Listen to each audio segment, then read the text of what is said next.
More matter for a May morning. Here's the challenge. Read it. I warrant there's vinegar and pepper in it. Is it so saucy? Aye, it is. I warned him. Give me! Do what, read. Youth, whatever thou art but a scurvy fellow. Good and valiant. Wonder not, nor admire not in thy mind, why I do call thee so. For I will show thee no reason for it. A good note that keeps you from the blow of the law. Thou comest to Lady Olivia, and in my sight she uses thee kindly, but thou liest in my throat. That is not the reason I challenge thee for. Very brief, and to exceedingly good sense. Less. I will waylay thee going home, and if be it thy chance to kill me, Oh, good. thou killest me like a rogue and a villain. Still you keep on the windy side of the law. Good.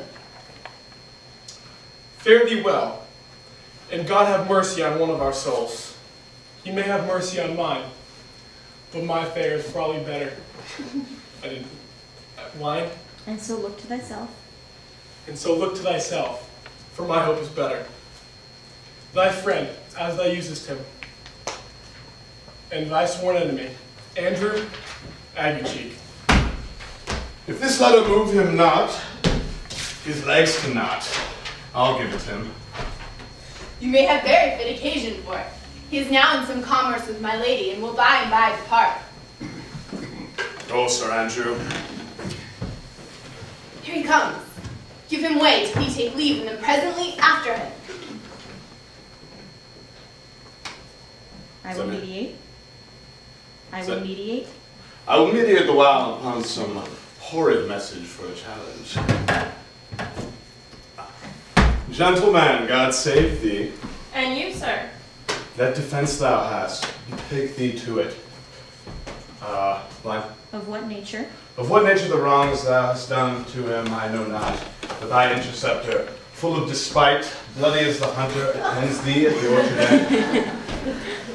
Dismount thy tuck, beware in thy preparation, for thy assailant is quick, skillful, and deadly. You are mistaken. I am sure no man hath any quarrel to me. My remembrance is very free and clear of any image of offense done to any man. You'll find it otherwise, I assure you. Therefore, if you hold your life at any price, betake you to your guard, for your opposite hath within him what strength, youth, skill, and wrath can furnish man withal. I pray you, sir, what is he? He is knight, dubbed with unhatched rapier at Carbon's consideration, but he is a devil in private brawl. Souls and bodies hath he divorced free. And his Mine. incensement? And his incensement? And his incessant at this moment is so implacable that satisfaction can be none but by death or pangs of sepulture. Hobnob is his word. Give it or take it. I will return again into the house and desire some conduct of the lady. I am no fighter. I have heard of some kind of man who purposely put quarrel on others in order to taste their own valor. Belike this is a man of that sort. Sir, no. This is as uncivil as it is foul.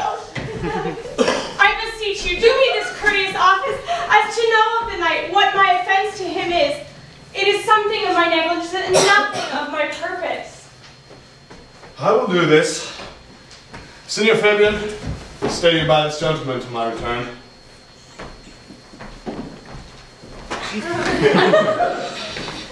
Pray you, sir, what know you of this man? Nothing of that wonderful promise, but to judge him as his form. Line. As you are like to find him. As you're like to find him is In the proof of. in the proof of his form, In the proof of his valor, he is. in the proof of his valor, he is, sir, indeed, sir, the most skillful, bloody, and fatal opposite you could find in any part of Valyria. Will you walk with him, or will you walk with me towards him? I will make your peace with him if I can. I shall be much bound to you for it. I am one that had rather go with Sir Priest than Sir Knight. I care not who knows so much of my mettle. back up.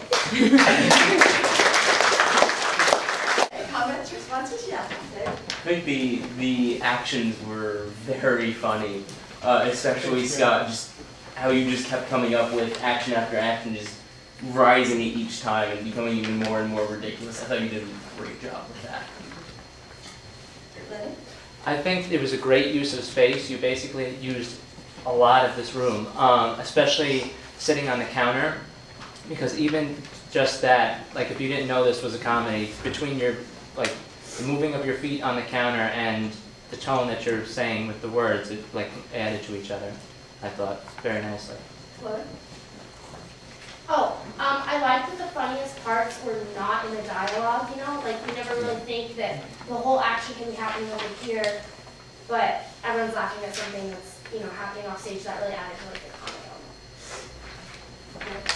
I think you guys really got into your characters. I thought that was really nice. The costumes were great, and it just added a lot to have a nice visual, which paired with the lines as well. I thought all four of you were hilarious. I thought it was awesome. I thought it was also pretty interesting too, is like the coloring of all your costumes. It's like there's just a lot of different colors represented on stage, and so I thought that was kind of cool as far as like bringing out contrasts. That was my idea. Yeah.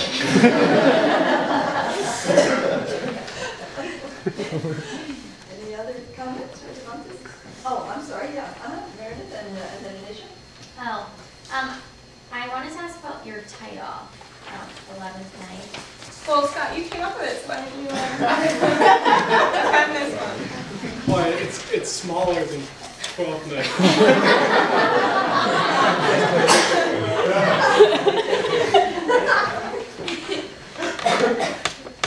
I was just saying that, well, I thought it was hilarious, but also, because we did go see the production, how did that influence the way you did it at all?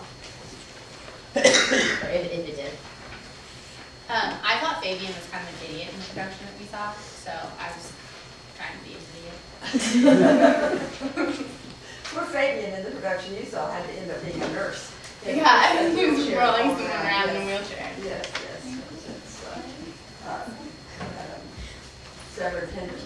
Okay, any other comments? Yes, You mentioned that you were having fun, and I think that was the best part about the scene is that you guys were having fun with it, and even though yes, lines whatever, but you were completely committed to it, and that's why I think the audience enjoyed it because you guys were having fun as well. I would like to add one thing to the stew. I never, ever, ever contradict Miller. But you said something earlier, that comedy is easier than the serious stuff, and actually, no, it's not. it's the toughest. Yeah. Because it's much easier to get into something serious and fly with that. It's true. But something that requires trying to get the punters to laugh is hard. It's Well true. done. No, it's true. You're quite right. And when he does contradict, he's never wrong. But I must say that it's also true because this language is very hard, and Shakespeare's comedies are probably just among the hardest of all plays to perform because the language is 500 years old, and comic language changes. You know, jokes are only jokes in the idiom in which they're written and for the people who understand that idiom. So I think that is one really big lesson.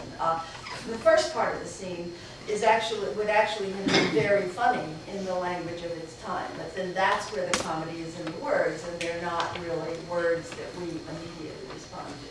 I think that's true. We actually had embedded a little pun in our original title. I don't think we wrote it down right. It's 11th Night with a K.